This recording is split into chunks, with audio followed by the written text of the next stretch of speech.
It's great to see so many of you here this morning. A very warm welcome to Chatteris.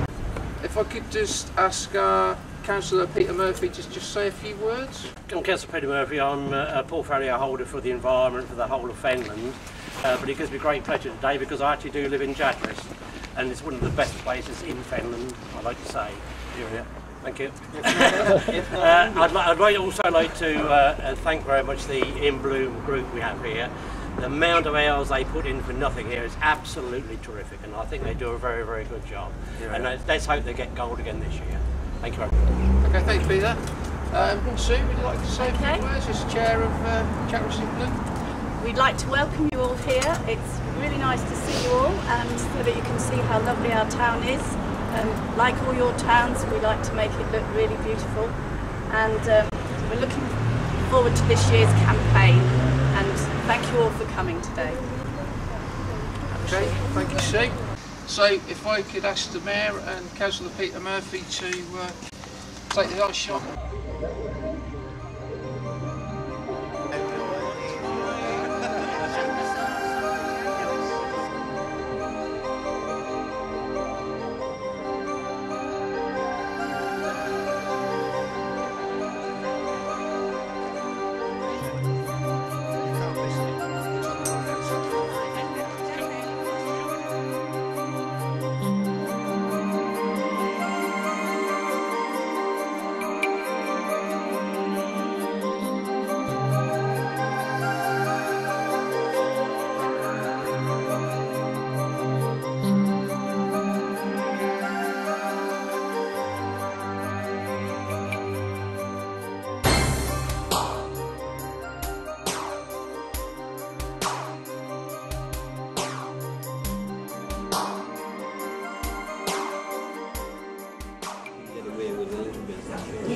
I know a lot of people don't like using any sort of chemicals at all.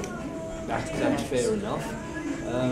You might then like to think about fleece. That's the next thing. Now, a lot of the experts will tell you the carrot fly only travels 2 foot from the ground. And if you put your fleece round, that's sufficient to stop rubbish. See, it's quite nice type one, not too big. If you've got a huge, great big garden, you might, well, put a few more in, or you might be exhibition and you want the bigger ones. Sprouts. This one's from Thompson and Morgan, Trafalgar. Don't know if you've tried this particular one. It's not too bad at all. It's not strong. It's just a nice taste to it. Good, and you can see the size. The size isn't too bad at all. And it's a reasonable height. Sprouts all the way down. Is this particular one the corn salad? There was a few more in there till the slug managed to get in before I spotted them, and but those ones are growing along quite nicely. I've obviously put another tray in, and that's quite good. Snip the leaves off there. Yeah, we kept on having people complaining that if they rented a house or they didn't have a garden big enough to put a veg patch in, so we come up with this idea, and it's basically it's like a box crate, and we cut it in half down to this level, and you can basically just fill it up with compost and use it. It's hardwood, and it's off the ground as well, so it doesn't rot. We line the inside. You can fill it with compost and use it like that, or we sell it with these tops as well, and we cover it with one layer of netting, then a layer of fleece, then a layer of polythene. So basically you can put all your seeds or your plugs in, and then as they grow, peel the polythene back. Fleece is still on there, so in case you get a frosty night, then you can take that off and just leave it covered with its net.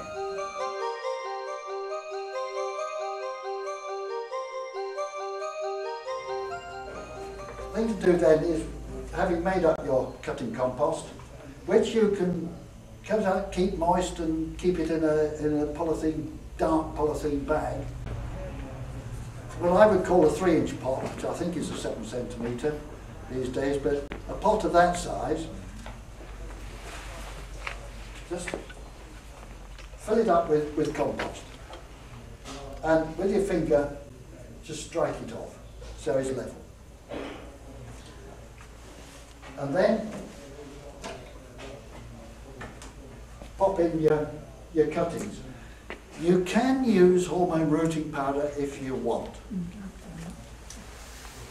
Not all plants require it. In fact, some plants dislike it, and it will stop them rooting. But what they most often contain is a fungicide.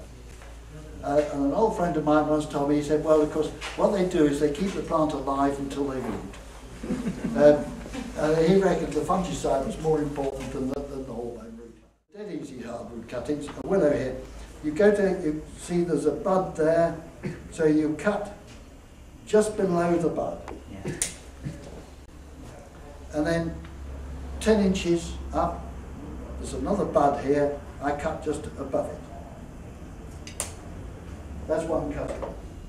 So I now trim off up to the next bud, which is there. Now 10 inches, oh, there's a nice bud to trim it to.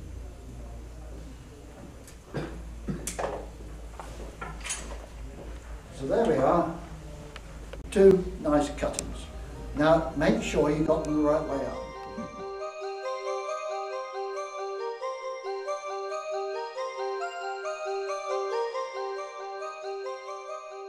You don't have to go as far as keeping bees like we do, but if you have the right plants, you can attract the bees into your garden or your community area, or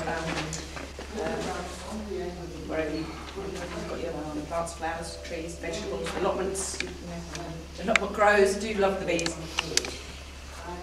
There's 3 things that the bees will need, whether it's honeybees or the solitary bees. They need a good supply of nectar and pollen, but they also need a water supply. So it doesn't have to be a great water supply, but it's just they do collect water.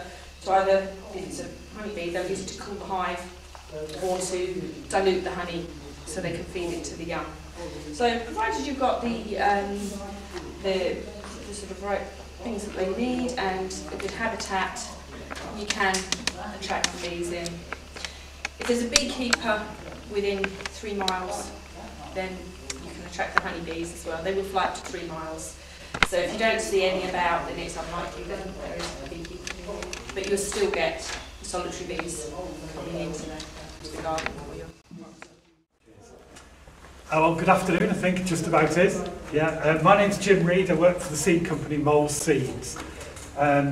We primarily supply commercial growers basically with vegetable and flower seeds. We supply bedding plant growers, we supply local authorities, we supply parks and gardens, estates, allotment groups, but increasingly individual gardeners as well, because we've got the website and it attracts a lot of attention. So yeah, we do vegetables, and in connection with that, I know you're doing a presentation on edible gardening. So I'll just mention a leaflet I've got here of varieties which are suitable for putting in an amenity area, if you will, slightly more attractive veg than the run-of-the-mill. So you can combine those with flower displays. So I'll just leave that part there. Basically, what I'm going to talk about is the seed mixtures. Getting increasingly popular due to the Olympic Park, the use of the mixtures in the Olympic Park. The programme by Sarah Raven last spring as well also promoted the seed mixtures, and many of you may well be familiar with them, or you've tried them yourselves. What are they? They're a mixture of annuals and or perennial seeds. They're being called wildflowers as a generic name because, well, they look quite wild, but they are actually non-native in most cases. So they are for amenity use. They're not for naturalising in the wild. So there are a large range of mixtures that we do. We do almost 100 mixtures now, from mixtures that just you know, certain colour themed mixtures. If you've got a particular colour scheme in mind, you know, you might have something like this that's red and white for a football team or whatever.